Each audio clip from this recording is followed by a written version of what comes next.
The Joe Rogan Experience. Did I ever tell you the story about my friend Phil Hartman? When he was a kid, he was a roadie for Jimi Hendrix for one night.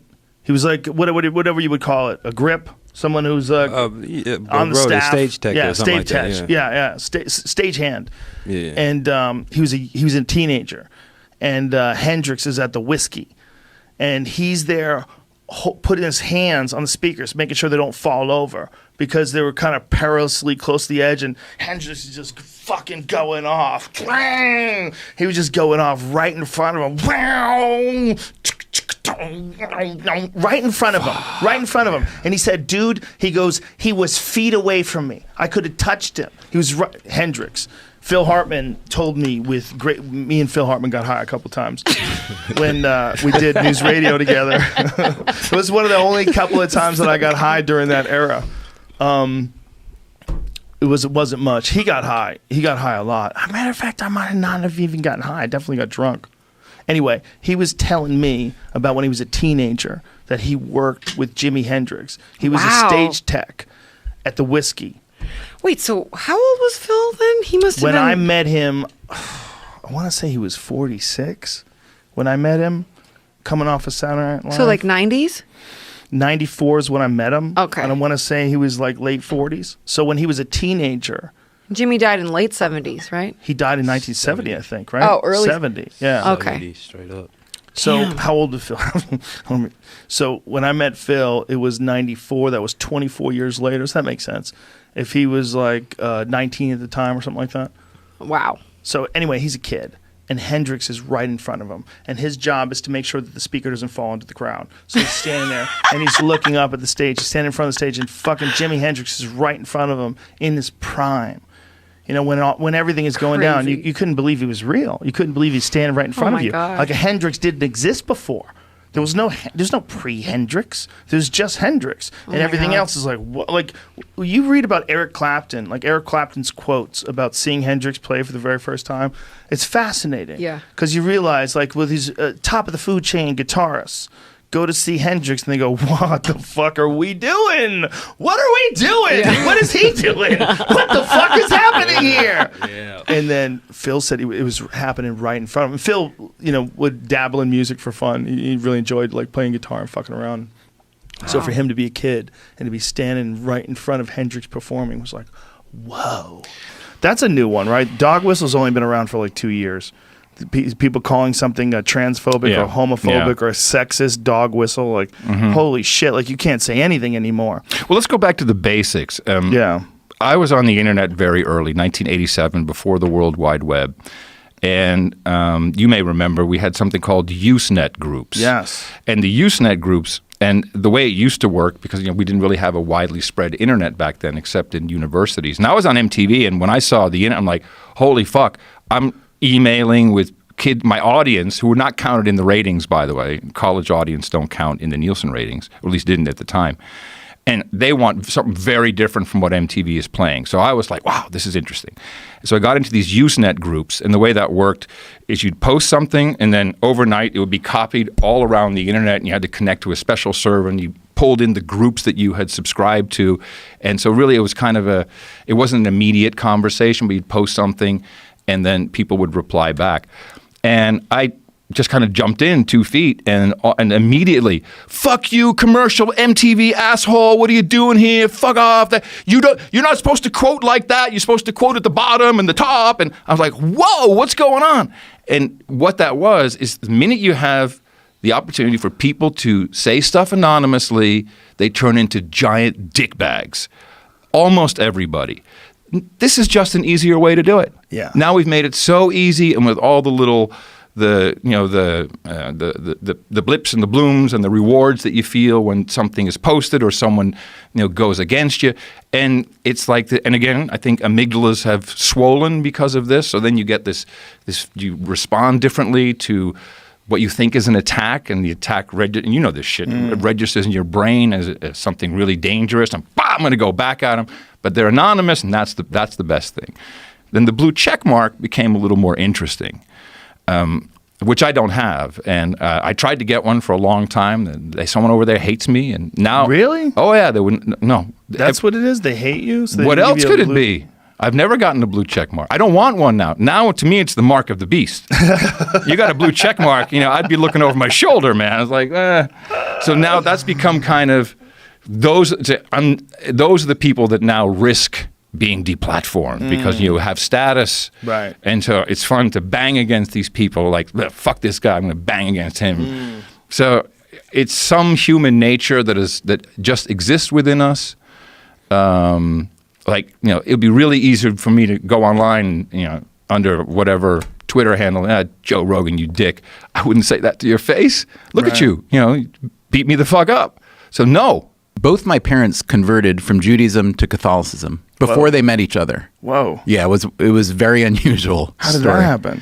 It's a long story. I'll tell you if you really want to know. But anyway, I'll do the short. What I'm getting to, and this was during the Second World War. They were both in New York, both first generation American Jews. That makes sense. They converted for different reasons from each other, and then they met. My father's family was Orthodox. And his father, a guy named Dubner, who'd come here when he was in his maybe late 20s from Poland. He still lived his every day in Brooklyn as if he were still in Poland. He didn't change at all. When my father converted and his father found out, my father was in the war. He was overseas. He was home on leave. And his father was cleaning up. And from my father's pants that he'd left over a chair, rosary beads slipped out and fell on the floor. That's how his Jewish father, Dubner, found out that his son had become a Catholic. Whoa. So what he did is he proceeded to sit Shiva for him, the Jewish mourning ritual, where for 7 days you mourn the dead. He declared that he would never again speak to his son, and he forbade everyone in his family from speaking to his son. So by the time I was born, I was the youngest of 8 kids in this family because they'd become very Catholic. I didn't know this whole family of my father's was unknown to me entirely. So they did exactly what you're saying now. Holy shit. Yeah, that was what I thought too when I... Holy shit. Mm-hmm. And my mother's did the same thing, but it was less dramatic because her family was less religious, so they still didn't like at all that she had converted. Do you have any children? Yeah, I got a couple. I'm Jewish again, though. It's a long. The first book I wrote, long before Freakonomics, was called Turbulent Souls. Although it got then republished under a different title called Choosing My Religion, and it tells this story of my my 2 parents and then me. Yeah, I would love to hear that, but I just want to put in your head that what I was going to ask you is like, how could you imagine a scenario where you would be capable of doing that to your children? So. No chance. No chance. No chance. But it's so scary. Yeah, it's scary. It is. But on the other hand, I mean, this is what Freakonomics is. What I try to learn through doing Freakonomics is, to measure the what and try to figure out the why, but then not be the judge who says that was terrible, this is wonderful, because. Right.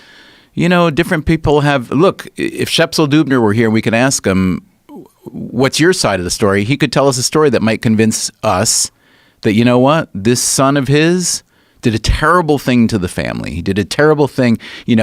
He would say, how could it be that we Jews existed for generations and generations and generations when everywhere we lived, there was always someone trying to, get rid of us.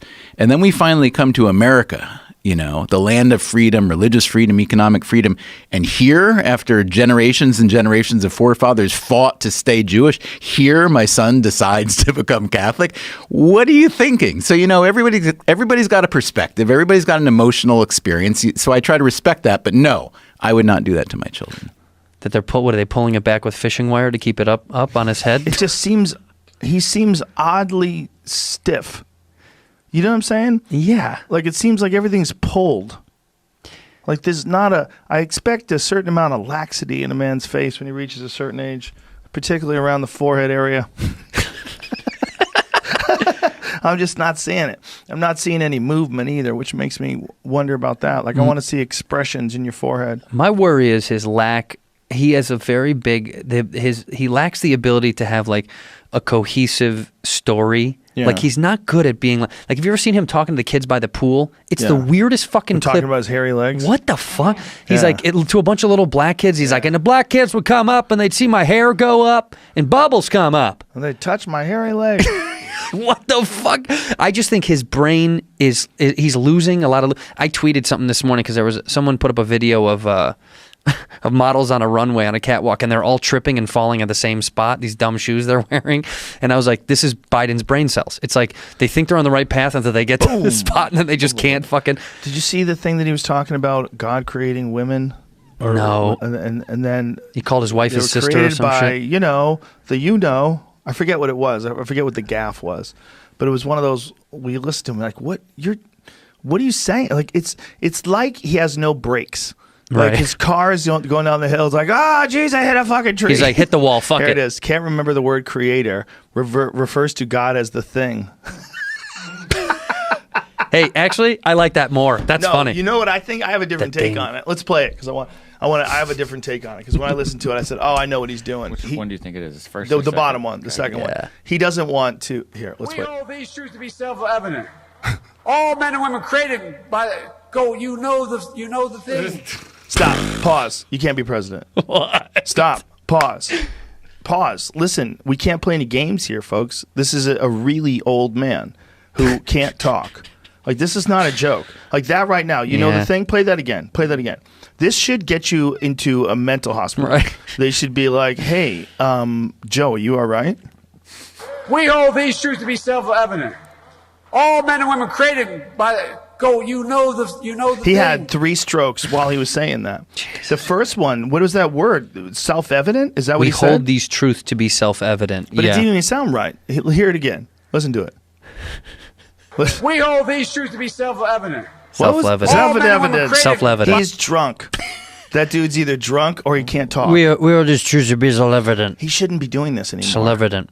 And then he says, when he goes, he could have just said, all men and women are created, and he could have just said equal and gotten out of there and been like, fuck it. Bloop. And instead he goes, By the the thing. By the, we get see, made. I think he didn't want to say the creator because there's a lot of people. that religious would- thing. Yeah, there's a lot of Yeah. people that would say, well, what are you trying to say? Do you believe in evolution or not? Are you a science denier, Joe Biden? Joe Right. Biden's a science denier.